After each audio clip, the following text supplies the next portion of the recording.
said, but I won't, because I don't want you to get all big-headed and stuff like that. So, your legacy is going to be that you started an Eagle Trail Committee that will continue. That's where you were going, I'm sure, with the Eagle reports that will be coming. I'm sure they will, yes.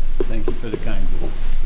So having done, then the Alderman Schuman has asked, because this will be his last night with us, he won't be at the next council meeting, so he's asked to speak this evening.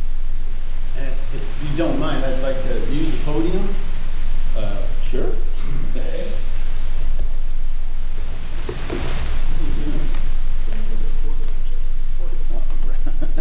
I'm going to move this.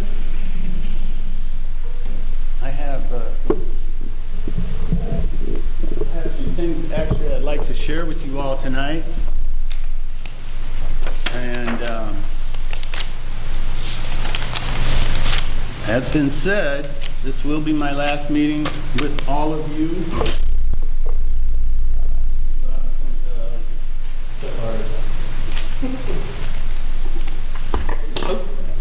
Knock over flag. And knock over flag at the same time. You pick them up, please. Huh? You pick them This came basically out of paper today. I don't know if you saw it. But this is an article.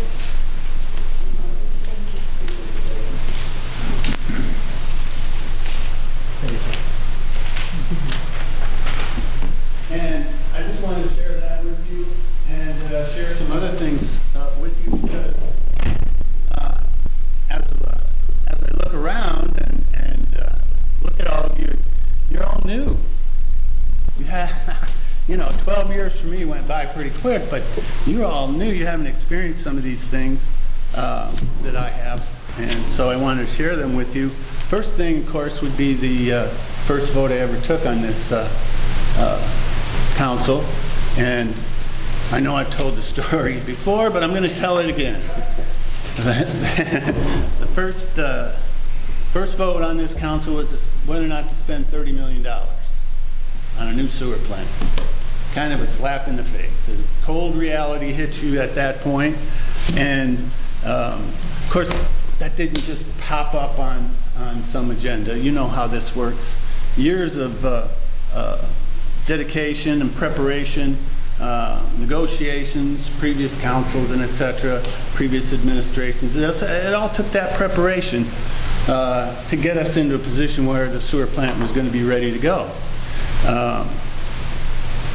That preparation took us to the position of being able to take advantage of the available financing that was there. And we were looking at financing that was scary. There were some real hair pullers when we looked at what we were going to have to charge for this thing.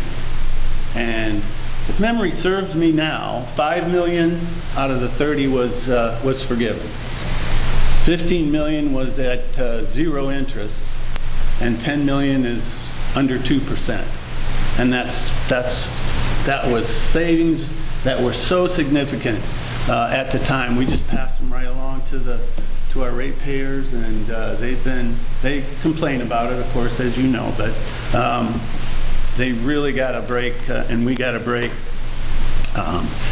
with that. So since the completion of the plant, we've taken steps to upgrade the rest of the system, starting with our main lift station on 12th Avenue. Now, I know some of you have been going out and touring our facilities. I encourage you all to go out, contact the department heads, go out and look and see what we have. The 12th Avenue lift station, that is something you shouldn't miss. Go out, look at it, see what is all involved there.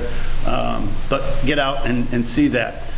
We also contracted with a firm named Red Zone. I'm sure you guys have heard of Red Zone. Red Zone deployed cameras throughout our entire system to analyze the condition of our wastewater pipes. That data will be cataloged and saved, and this information will be an invaluable tool for long-term planning. It's already been utilized in recent repairs. And as we identify and index troubled areas, we're already slip lining older lines and manholes. We also faced a challenge with what to do with the burned out factory. I'm sure some of you youngsters were in high school when this happened. Do you remember the old burned out RB&W Reliant Fastener building? You remember that, good.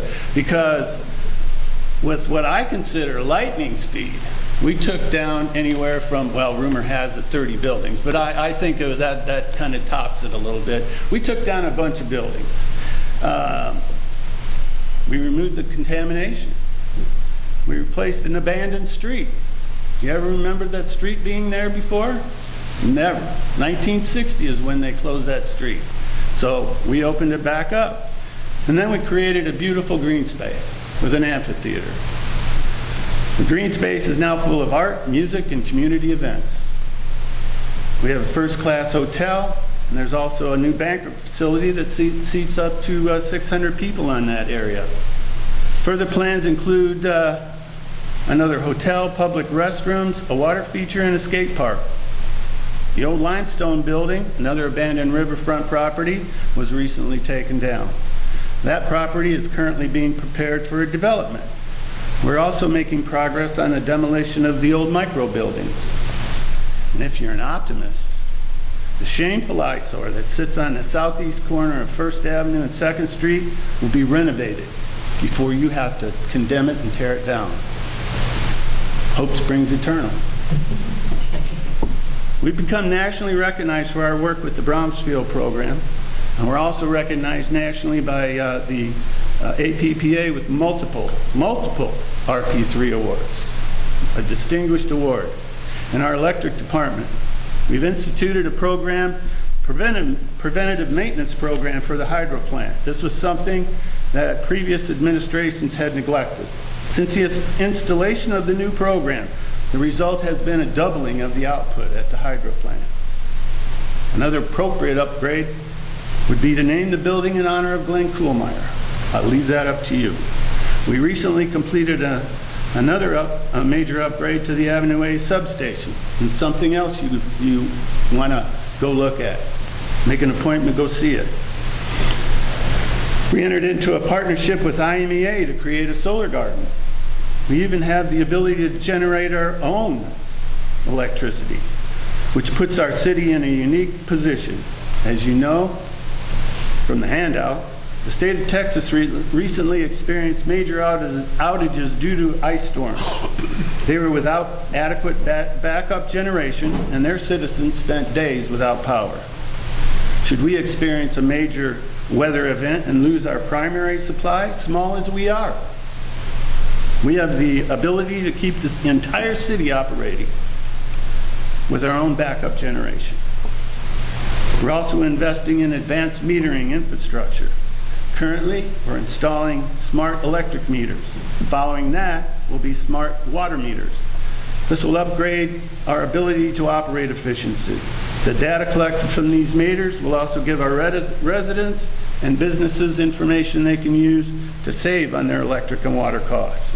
With regard to water, we're currently pursuing funding options that will deliver major improvements to that system. We're also ahead of the curve when it comes to lead abatement.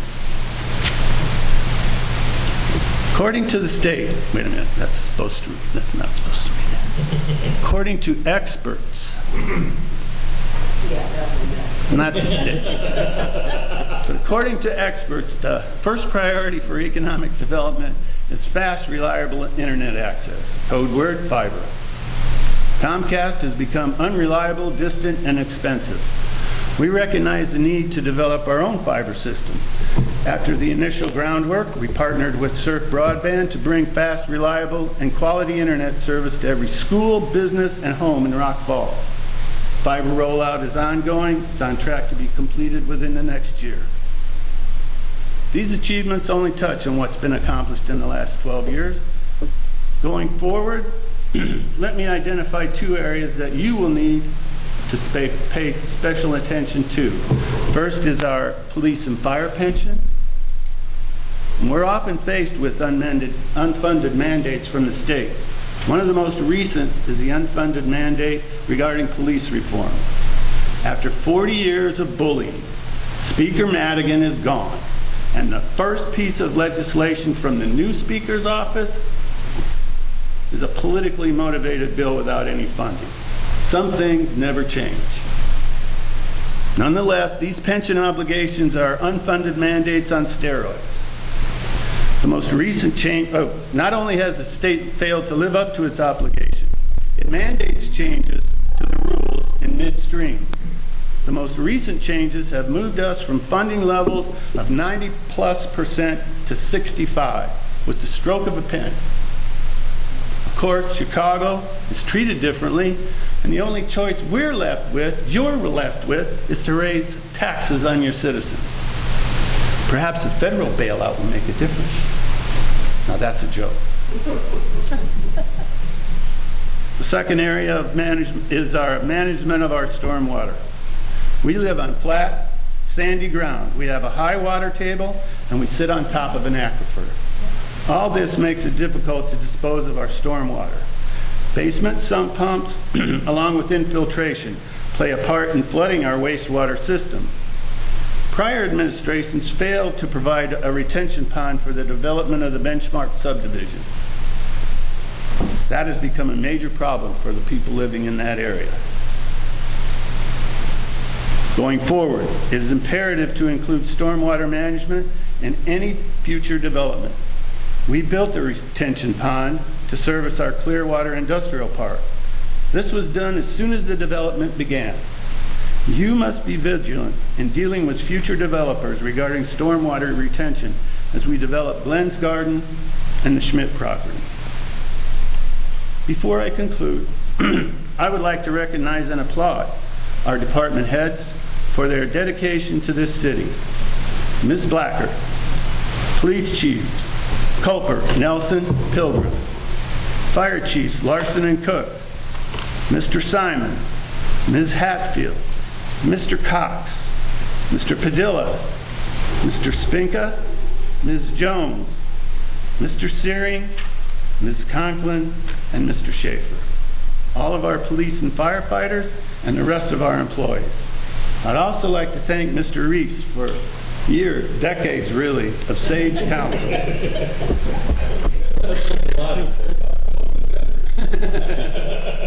Thank you, Jim. Finally, you live in one of the greenest cities in Illinois.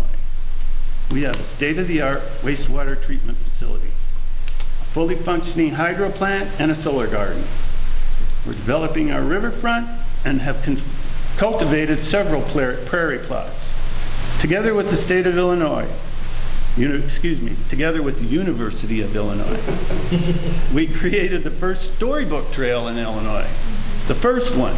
We also partnered with our citizens to prepare other trails for development. As a gigabit city, we are poised for the future. We can take pride in these achievements. We serve the public good and must always act in their best interest. They deserve to have the best we have to give. They take pride in their community, they volunteer for public events, and support our local businesses.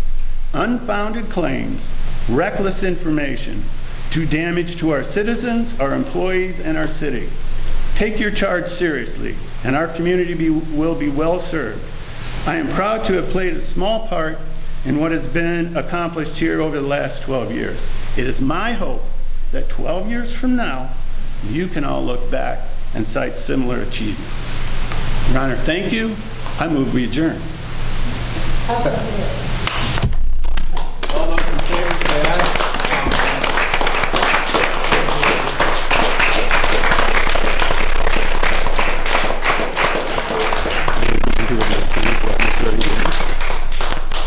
Are we adjourned? All in favor say aye. Aye. We stand adjourned until the meeting on May 4th.